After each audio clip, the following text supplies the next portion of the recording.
Bienvenido al canal Sombras del Terror. ¿Estás listo para escuchar nuevas historias de terror? Suscríbete al canal y deja un comentario para ayudar al desarrollo del canal. La expedición arqueológica comenzó su trabajo al amanecer. El aire sobre las antiguas tierras de Tepeyac estaba cargado de secretos milenarios y el sol apenas comenzaba a elevarse sobre el horizonte. El polvo levantado por el viento se mezclaba con el agrio aroma del humo de leña de los pueblos lejanos. El doctor Alejandro Garza, jefe de la expedición, se quedó mirando cómo los trabajadores retiraban cuidadosamente capa tras capa de tierra. Era un arqueólogo experimentado que había dedicado su vida a las excavaciones en México, pero incluso a él le parecía insólito el descubrimiento realizado hacía unos días. Bajo una losa de piedra oculta entre las raíces de una ceiba centenaria, los trabajadores habían tropezado con una cámara funeraria sellada hacía más de 5 siglos. «Cuidado, cuidado», gritó mientras uno de los obreros intentaba aflojar la piedra que cubría la tumba, casi dejando caer un mazo. La destreza era necesaria no solo por respeto a la antigüedad, sino también por las creencias locales. Los habitantes de los pueblos cercanos ya habían advertido varias veces al equipo. La anciana María, una de las curanderas del pueblo, llegó al campamento con un tosco amuleto hecho de hueso que entregó a Alejandro con una grave advertencia. «Estás perturbando la paz de los antiguos», le dijo en voz baja. «Su furia será despiadada». Pero Garza hizo caso omiso. El interés científico siempre había pesado más que el temor a la superstición. Raúl Mendoza, un joven y ambicioso arqueólogo más atraído por la idea de la fama que por la propia ciencia, era el que estaba más cerca de la tumba. Cuando la pesada piedra por fin se movió, sus ojos se iluminaron. Bajo ella había una escalera que conducía a un pasadizo semioscuro, con las paredes cubiertas de intrincadas tallas. «Increíble», susurró Raúl, encendiendo una antorcha. Pronto el equipo, provisto de equipo, empezó a descender a las profundidades. La atmósfera era densa y presurizadora. Garza observó con interés las tallas que representaban escenas de sacrificios, sacerdotes danzantes y figuras humanas con largas sombras en forma de serpiente. En el centro de la cámara había una enorme losa de piedra que representaba la cabeza de un cuatl, una serpiente con la boca abierta. Sobre su superficie había un amuleto de jade en forma de círculo que brillaba a la luz de un pequeño agujero de la bóveda. «Debe de ser un objeto ritual», murmuró Garza mientras examinaba el hallazgo. «Un amuleto». Raúl, sin escuchar, estiró la mano y extrajo el amuleto de la losa. Se oyó un leve crujido, como si la antigua piedra protestara por aquella insolencia. «Raúl, ¿qué haces?», chilló Marta, una de las ayudantes. «Ni siquiera hemos terminado la fijación». «Tranquilo», sonrió Raúl, guardándose el amuleto en el bolsillo. «Es solo una piedra. Pero ¿sabes cuánto puede valer?». Marta estaba furiosa, pero Garza, aunque frunció el ceño, no maldijo. El trabajo continuó durante unas horas más, hasta que empezó a oscurecer. Nadie notó que Raúl se deslizaba hacia el campamento antes que los demás. La noche cayó sobre el campamento, envolviéndolo en un extraño silencio. Solo se oía el ruido lejano de la ciudad a través de los densos matorrales. El portátil de Raúl brillaba en su tienda, pero el propio arqueólogo estaba sentado en su litera, sosteniendo un amuleto. La piedra era fascinante. Su superficie, lisa al principio, parecía ahora viva con sutiles sombras, como si el amuleto intentara transmitir un mensaje. Un extraño sonido llegó desde el exterior, como si alguien estuviera arañando la tienda. Raúl se levantó y dejó caer el amuleto sobre la mesa. Miró fuera, pero no vio a nadie. El viento levantaba polvo y mecía las tiendas. «Solo son nervios», murmuró y volvió a su litera. Se durmió rápidamente, pero su sueño fue agitado. Soñó con una mujer vestida de blanco. Su rostro estaba oculto por una capucha oscura, pero sus ojos brillaban con una luz de jade. Permanecía inmóvil, mirándole fijamente, y a su alrededor crecían enredaderas verdes que lo rodeaban todo. «Devuélvemelo», oyó una voz fría pero imperiosa en su cabeza. «Devuélvele el amuleto». Raúl se despertó sudando frío. Su corazón latía tan fuerte que parecía oírse en las tiendas vecinas. Pero lo que más le asustó fue que la mano con la que sujetaba el amuleto estaba ahora cubierta por una extraña mancha verde. A la mañana siguiente, la noticia del estado de Raúl se extendió por el campamento. Lo llevaron en camilla a una tienda médica improvisada. El cuerpo de Raúl estaba cubierto de manchas que parecían una vieja pátina de metal. «¿Qué le pasa?».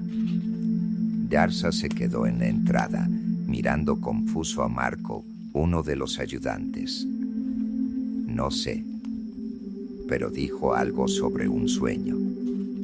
«Sobre una mujer», respondió el hombre. Pero aquello no era más que el principio. Esa misma noche, ella apareció en el campamento por primera vez. La mañana en el campamento comenzó con una alarma. Encontraron a Raúl en su tienda, inconsciente, con la piel cubierta de extrañas manchas verdes que se extendían por su cuerpo como si estuvieran vivas. De estas manchas salía un ligero brillo que recordaba a una pátina de jade, como si su cuerpo se estuviera convirtiendo en piedra. El doctor Garza tuvo que interrumpir temporalmente su trabajo para averiguar qué ocurría. ¿Se trataba de algún tipo de infección? ¿Una reacción alérgica? Martha, la asistente, hacía preguntas que nadie podía responder. Los médicos locales que habían sido llamados al campamento miraban a Raúl con evidente horror. Uno de ellos, un anciano de rostro arrugado, se negó siquiera a acercarse. «Esto no es un asunto médico», dijo, dándose la vuelta. «Habéis violado algo sagrado. No le ayudaré». El estado de Raúl empeoraba por momentos. Su respiración se volvió dificultosa y las manchas empezaron a palpitar.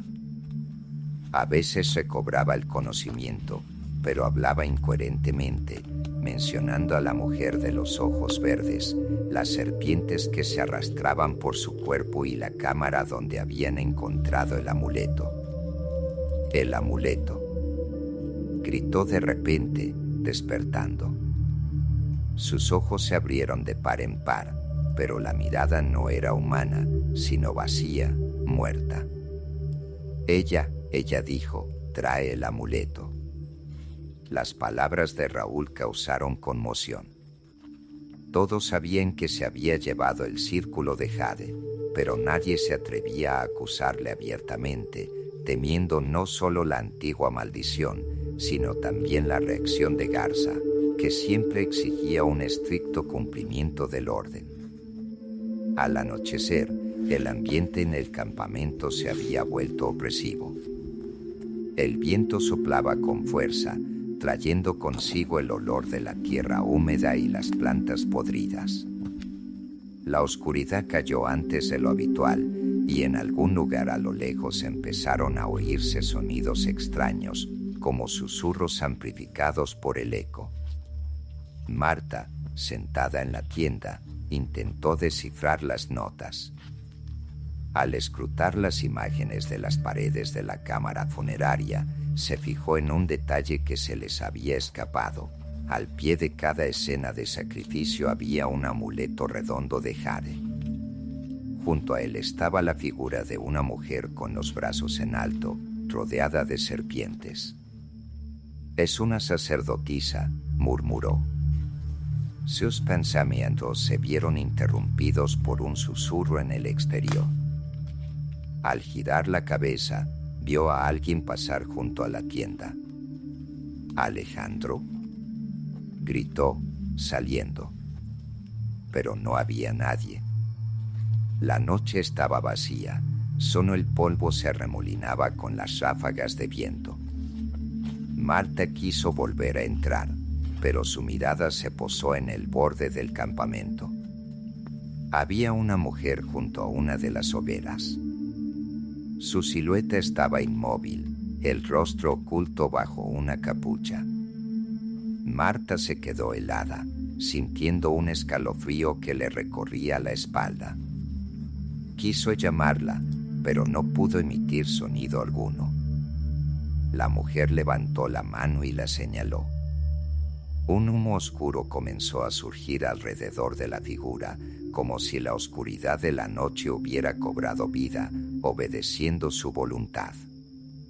Al instante siguiente, todo desapareció. Marta se estremeció cuando alguien le tocó el hombro. «¿Qué estás haciendo?», preguntó Alejandro, mirándola preocupado. «Hay una mujer», murmuró ella, dándose la vuelta. Pero allí no había nadie. Nadie podía dormir por la noche. Raúl seguía revolviéndose en su litera, gritando algo en un idioma que nadie entendía. Pero las palabras que destacaban entre aquellos gritos eran las que alarmaban a todos: sacerdotisa, amuleto, muerte. El tiempo se alargó agónicamente. Marta, sentada junto al fuego, hojeaba las notas, intentando dar sentido a las tallas que había encontrado. A su lado estaba Marco, que parecía igual de asustado. «Creo que esto no es solo una tumba», dijo rompiendo el silencio. «Es el lugar de algún tipo de ritual». La sacerdotisa era el vínculo entre este mundo ¿y qué? La interrumpió Marco. «Y el mundo de los muertos». En ese momento se oyó un grito terrible en la tienda donde yacía Raúl. Todos entraron corriendo. Raúl estaba sentado en la litera, sus ojos ardían con una luz verde antinatural. Miraba directamente a Alejandro, que había entrado primero. «Ya viene», susurró Raúl. «Detrás de todos nosotros». Extendió la mano, señalando el bolsillo de Garza. «¿Qué quieres decir?», preguntó Alejandro. «¿Lo sabías?», susurró Raúl. Su voz sonaba ronca, como si otra persona hubiera hablado fuera de ella. «¿Sabías que era una maldición?». Raúl cayó de espaldas sobre la litera, con el cuerpo tembloroso, y un instante después estaba muerto, sin vida e inmóvil. A la mañana siguiente, la situación en el campamento era aún peor. Otros dos miembros del equipo, Marco y uno de los trabajadores, empezaron a quejarse de mareos y debilidad. Marco tenía una pequeña mancha verde en el cuello que crecía rápidamente. «No es una coincidencia», dijo Marta con firmeza. Había empezado después de que Raúl se llevara el amuleto. Pero el golpe más duro la esperaba más tarde. Volvió a su tienda y vio que alguien había hojeado sus notas. En una de las hojas donde aparecía el amuleto, Estaba escrita con tiza verde la palabra devuélvelo. Se le encogió el corazón. Ya no es solo una maldición, susurró. Ahora todo el mundo lo entendía. La sacerdotisa no pararía hasta devolver el amuleto a donde pertenecía. Pero ¿cómo iba a hacerlo si nadie sabía en qué había consistido el ritual? Por la mañana, el silencio en el campamento era casi palpable. Cansados y asustados, los miembros del grupo se movían entre las tiendas como sombras, intentando no establecer contacto visual entre ellos. Cada uno de ellos sabía que la sacerdotisa no era una alucinación y que Raúl no era su única víctima. El doctor Garza sentía la presión. El estado de Marco empeoraba. Manchas verdes se habían extendido a sus brazos y pecho, como si trataran de consumir su cuerpo. No se podía llamar a los médicos. El contacto por radio se había perdido de repente. Garza tuvo la sensación de que el campamento estaba aislado del mundo exterior. «Tenemos que actuar», dijo Marta con firmeza.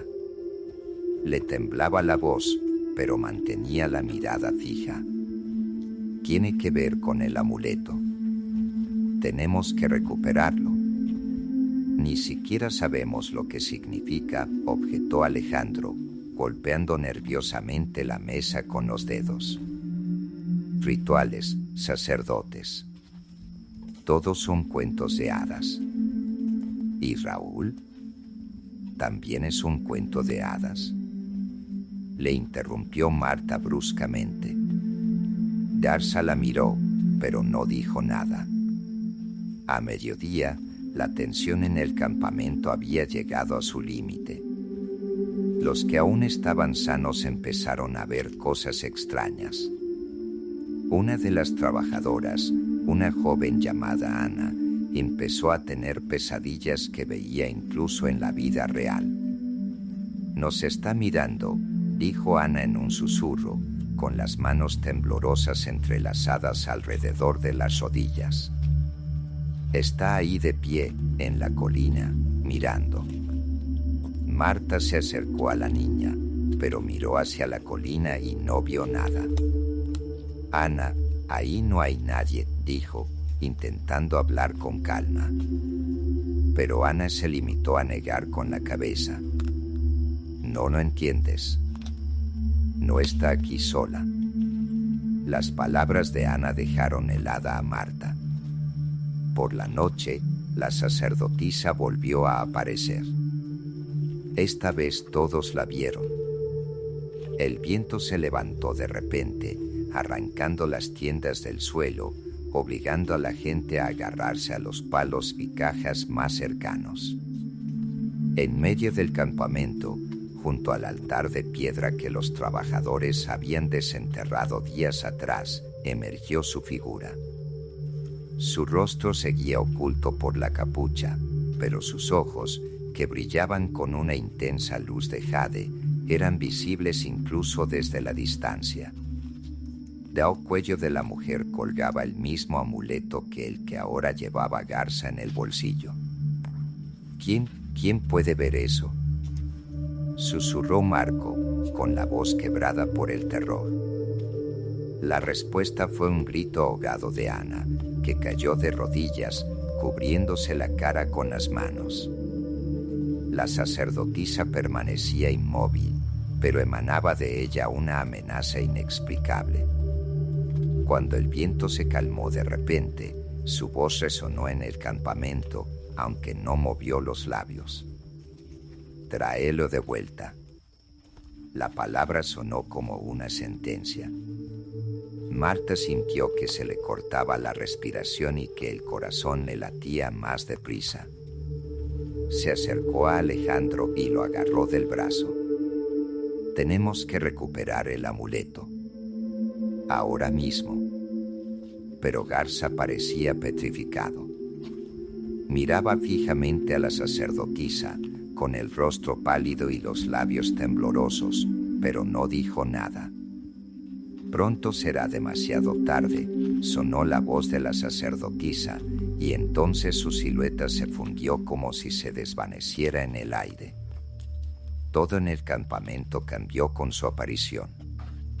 Los gritos que antes solo procedían de la tienda de Raúl empezaron a sonar por todo el campamento. La gente se quejaba de sentirse observada, de manos invisibles que tocaban sus cuerpos dormidos. Alejandro finalmente cedió. De acuerdo, dijo, mirando a Marto con frialdad. Recuperaremos el amuleto. Pero había un problema. La cámara con el altar de jade donde yacía el amuleto ya estaba bloqueada por la tierra derrumbada. Ya no era posible entrar. Entonces debemos encontrar otro lugar, exclamó Marta. Hemos visto las tallas, sacerdotisa. Debería indicarnos cómo realizar el ritual. Comenzaron a buscar en los antiguos registros, descifrando las imágenes tomadas en la cámara funeraria. En una de las imágenes, Marta se fijó en un símbolo, un círculo de serpientes con la cabeza de una sacerdotisa en el centro. Junto a la imagen había inscripciones talladas en lengua náhuatl. «Puedo traducirlo», dijo Marco, respirando con dificultad. Dice, el lugar del sacrificio. Está cerca de las raíces del árbol ceiba. «Raíces», susurró Marta. «Claro que sí. Ese es el árbol bajo el que encontramos la losa». Pero justo cuando decidieron ir al ceiba, el campamento volvió a llenarse de sonidos extraños. Esta vez no eran solo susurros. Se oían pasos y rasguños que salían de la oscuridad, como si alguien enorme se estuviera acercando. Ana fue la primera en gritar. De entre las sombras de una de las tiendas se arrastró la figura de quien había sido Raúl. Su cuerpo, completamente cubierto de una costa verde, parecía una estatua humana que cobraba vida en la oscuridad de la noche. Sus ojos ardían con la misma luz de jade que los de la sacerdotisa. «Tú no te salvarás», jadeó, tendiendo la mano a Marta. Ella gritó, echándose hacia atrás, pero Marco consiguió agarrarla del hombro y tirar de ella. «Corre hacia el árbol», gritó. Corrieron, dejando atrás el campamento. La figura de Raúl y las otras sombras que se arrastraban desde la oscuridad se movían detrás de ellos. Cuando llegaron al árbol, vieron una pequeña losa de piedra bajo sus raíces. En ella había símbolos tallados. «El amuleto», gritó Marta. «¿Dónde está?» Alejandro, con manos temblorosas, lo sacó del bolsillo. Pero justo cuando lo tendía hacia la cocina, un humo oscuro surgió del suelo y la figura de una sacerdotisa apareció entre las ramas del árbol. «Esto no ha hecho más que empezar», susurró con el eco de su voz. Se dieron cuenta de que devolver simplemente el amuleto no arreglaría nada. Era necesario un sacrificio. Las ramas de la ceiba crujieron como si el árbol hubiera cobrado vida, reaccionando a la presencia de la sacerdotisa. La luz de la luna brilló a través del denso follaje y cayó sobre su figura, haciendo aún más siniestra la oscura silueta. El amuleto en las manos de Alejandro brillaba, proyectando reflejos verdes en los rostros de quienes los rodeaban. «Sacrificio», susurró la sacerdotisa, su voz resonando en los oídos y las cabezas de los arqueólogos al mismo tiempo. «Se derramará sangre, o la oscuridad os consumirá a todos». «¿Qué sacrificio?», gritó Marta, intentando que no le temblara la voz. Pero no hubo respuesta. La sacerdotisa se desvaneció lentamente, como si se hubiera fundido en el aire, dejando solo un pesado silencio y la sensación de que aquello era solo el principio. El grupo regresó al campamento, desolado y asustado. El estado de Marco había empeorado. Manchas verdes cubrían casi por completo su cuerpo y su respiración se había vuelto jadeante, apenas audible. Estaba sentado en un rincón de la tienda, con la mirada perdida en la oscuridad. «Ha dicho sangre», dijo Marta, rompiendo el silencio. «¿Pero qué significa? ¿Quién o qué va a ser sacrificado? Podría estar relacionado con los rituales que vimos en las paredes de la celda», respondió Alejandro. Intentó mantener la racionalidad, pero su voz delataba confusión. Había imágenes de personas que sostenían un amuleto. Quizá fuera un sacrificio simbólico. Puede que no, dijo Marta con frialdad. Mira esos dibujos. Había sangre. Siempre sangre. Nadie se atrevió a seguir pensando en ello.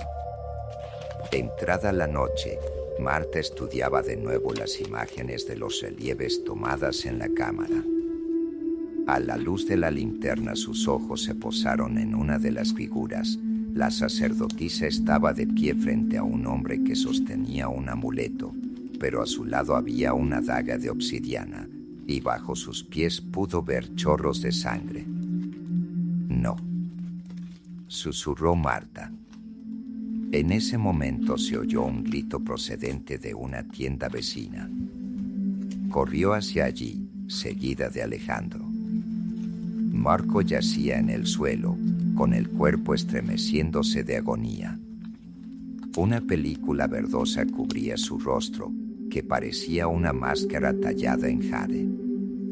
Sus ojos se abrieron de par en par y miró directamente a Marta. «Serás tú», resolló antes de que su cuerpo se congelara.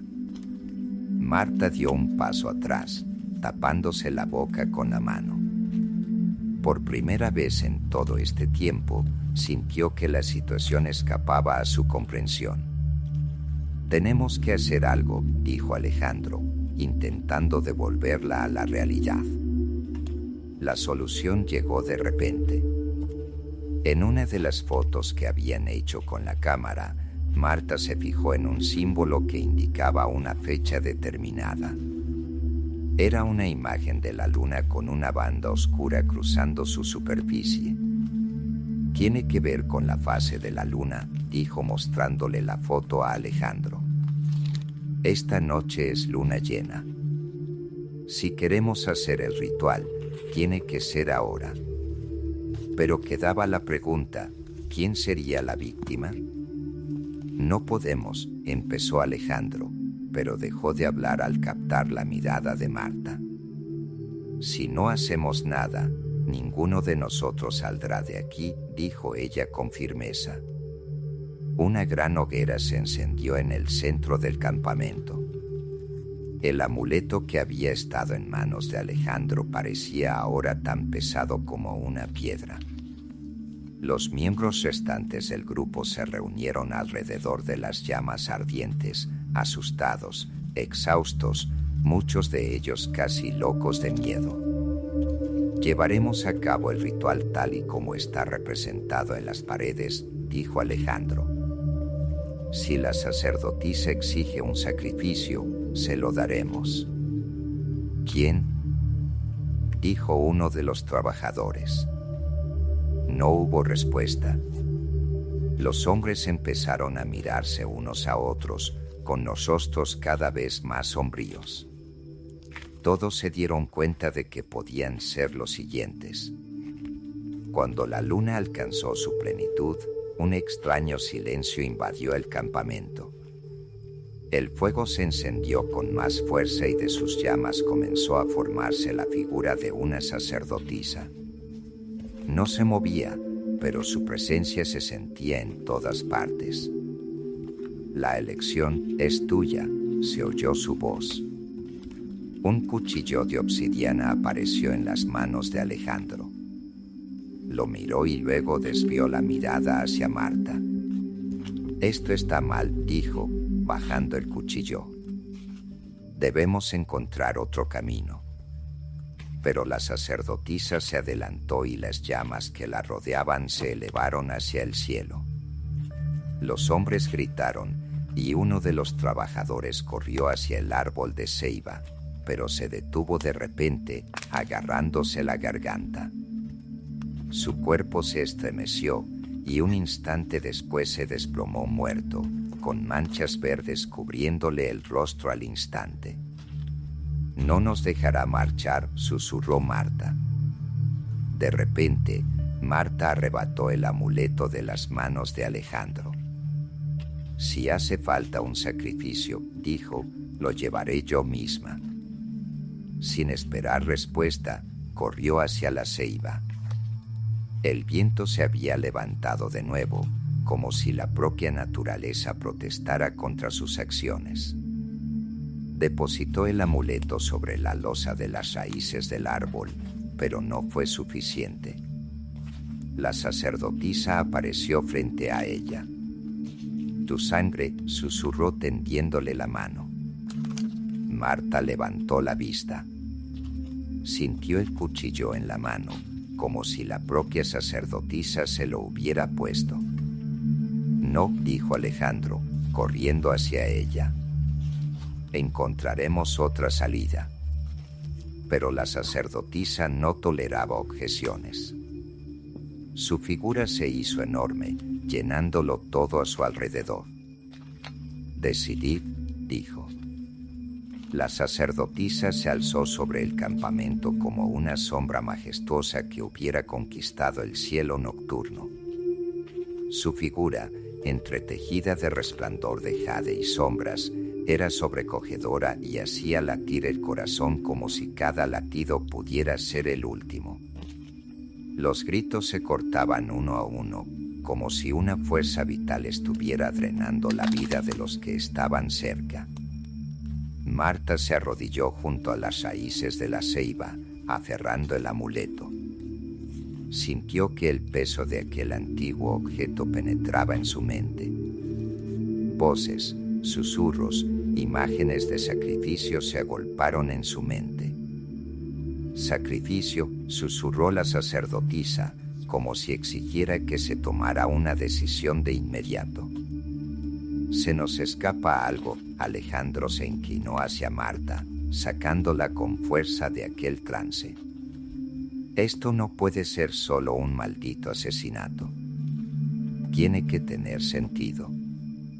Los miembros restantes del grupo se reunieron alrededor del fuego, que ahora ardía con una llama verde antinatural. Marta y Alejandro habían traído todo el material que les quedaba: fotografías, notas y escaneos de los grabados de la cámara. «Este es el lugar», empezó Marta, señalando una de las fotografías. «Representa un antiguo ritual, pero hay detalles de los que no nos dimos cuenta al principio». Señaló la figura de una sacerdotisa de pie con un amuleto. Cerca había otras dos figuras, ambas con las manos extendidas en señal de sumisión. «Esto no es solo una matanza», continuó. «Es un ritual de intercambio. Aquí dice que la sacerdotisa sirve de enlace entre los mundos. Para que el amuleto vuelva a su mundo, no es la muerte, sino la sumisión voluntaria». «¿Quieres decir?». Alejandro se quedó callado, con el rostro pálido. «Uno de nosotros debe ofrecerse. Es un acto de sacrificio voluntario. Sin lucha, sin resistencia. Solo entonces la sacerdotisa aceptará el sacrificio». El tiempo se hizo insoportablemente largo. El campamento se convirtió en un lugar de tenso silencio, solo roto por el lejano sonido del viento. Nadie dormía por la noche. Cada movimiento de una sombra parecía anunciar una nueva calamidad. Por la mañana, el estado de los supervivientes se había deteriorado. Uno de los trabajadores empezó a mostrar las primeras manchas verdes y otra, una mujer joven, repetía una y otra vez que oía susurros que la llamaban en la oscuridad. Marta sabía que casi no quedaba tiempo. Si la sacerdotisa no conseguía lo que pedía, todos se volverían como Raúl, figuras sin vida envueltas en una pátina de jade. Marta se sentó en las raíces de la ceiba, sosteniendo el amuleto. En su superficie empezaban a aparecer grabados, finas líneas que nunca antes se habían visto. Pasó los dedos sobre el dibujo hasta que se dio cuenta de que los símbolos empezaban a formar palabras escritas en náhuatl. ¿Qué hay ahí?, preguntó Alejandro, acercándose. No es solo una advertencia, dijo ella. Es una directiva. Ella se quedó en silencio, tratando de descifrar las palabras que de repente tenían sentido. Que el corazón lleno de miedo se entregue a la tierra. Que la sangre se convierta en puente. Que el sacrificio haga un voto para unir los dos mundos, leyó, sintiendo que se le apretaban las entrañas.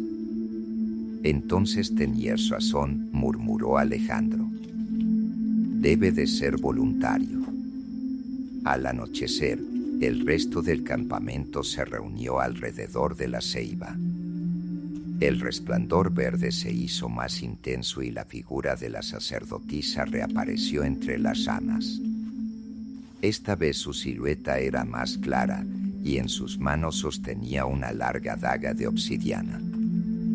¿Quién hará el voto?, preguntó con voz gélida y despiadada. Marta dio un paso adelante. Yo, dijo, con voz temblorosa pero mirada firme. No, gritó Alejandro, impidiéndole el paso. No entiendes lo que esto significa. No es solo la muerte, Marta. Desaparecerás, te convertirás en parte de ella. ¿Y si no hacemos nada?, respondió ella, luchando por contener las lágrimas. Moriremos todos. La sacerdotisa levantó su daga. Decidíos, repitió. Marta cerró los ojos. Sus manos temblaron y dio un paso adelante. Sintió que la sacerdotisa le tendía la daga. Hazlo, dijo la sacerdotisa. Pero en el último momento, la daga le fue arrancada de las manos. Era Alejandro. Si alguien tiene la culpa de esto, soy yo, dijo, empuñando la hoja de obsidiana. Yo fui quien os trajo a todos aquí. Yo ignoré las advertencias. Yo seré la víctima. La sacerdotisa miró a Alejandro en silencio. Él se arrodilló lentamente, llevándose la daga al pecho. Sus ojos se encontraron con los de Marta, pero ella sabía que no podía detenerlo. Una leve ráfaga de viento le rozó la cara cuando Alejandro asestó el primer y último golpe con la daga. Su sangre se derramó sobre el amuleto y todo a su alrededor se iluminó con una cegadora luz de jade. La sacerdotisa extendió las manos y levantó el amuleto.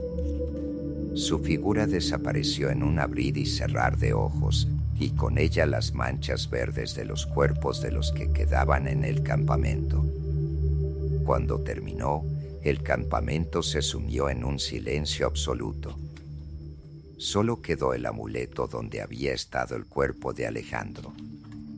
Su superficie estaba opaca y sus dibujos habían desaparecido, como si toda la magia se hubiera ido con la sacerdotisa.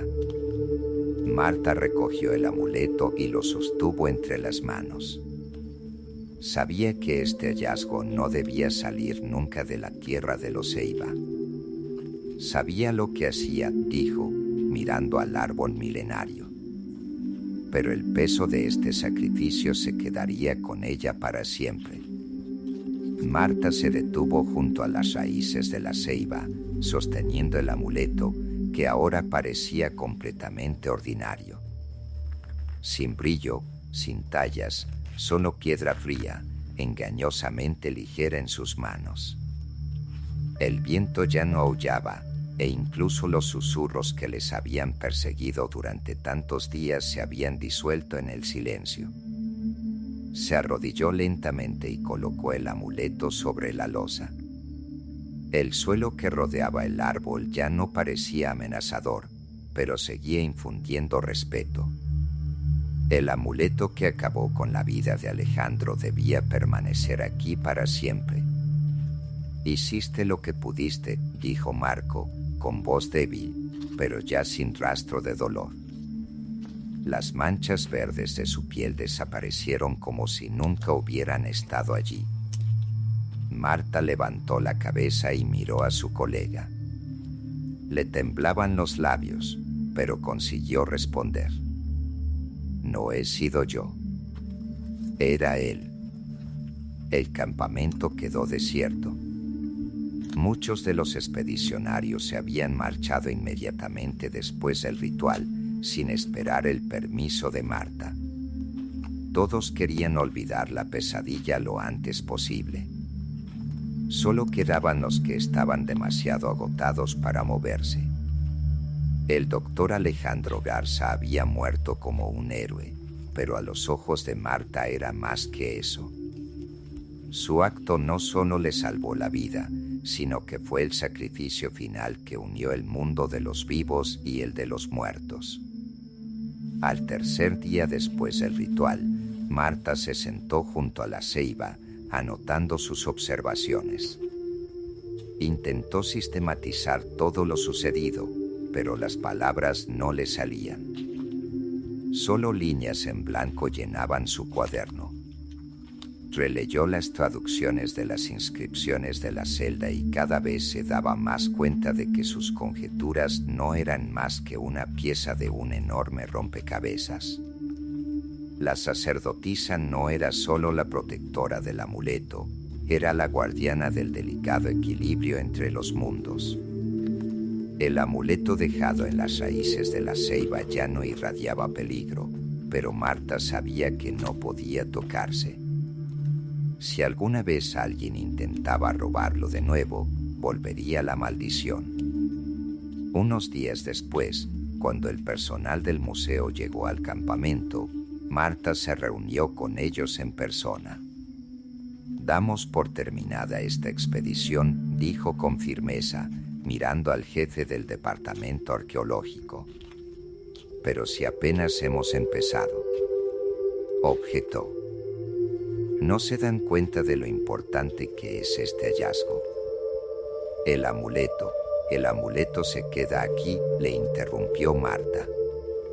«Y la tumba también. No es nuestra historia. No tenemos derecho a entrometernos. Esto es absurdo». Quiso continuar el hombre, pero la mirada de Marta le hizo callar. Por la noche Marta se sentó sola junto al fuego. El amuleto ya no brillaba, pero en su mente seguía siendo un recuerdo vivo de lo que había sucedido. Miró al cielo, donde la luna se ocultaba tras las nubes, y por primera vez en muchos días se sintió aliviada. Había decidido dejar la arqueología. Después de todo lo que había visto, su fe en la ciencia se tambaleaba. Alejandro susurró, mirando a la ceiba. «Nos ha salvado. ¿Pero a qué precio?» El viento le tocó suavemente la cara y ella cerró los ojos, sintiendo su susurro que le recordaba la voz de su amigo muerto. Pasaron 2 meses. El campamento se cerró y toda la zona alrededor de la ceiba fue declarada zona protegida. Nadie debía volver a perturbar sus raíces. Pero un día, un pastor local, que pasaba junto al árbol milenario, notó algo extraño. En el suelo, entre las hojas caídas, yacía una piedra, lisa y oscura, con un tenue brillo verdoso. El pastor se agachó para examinarla más de cerca y sintió que el frío penetraba en sus dedos y le subía por el brazo. El viento cambió de repente y una figura emergió de la espesa sombra de las raíces. Sus ojos brillaban con una luz verde. La tumba de la sacerdotisa, al igual que su ida, nunca descansaría en el olvido.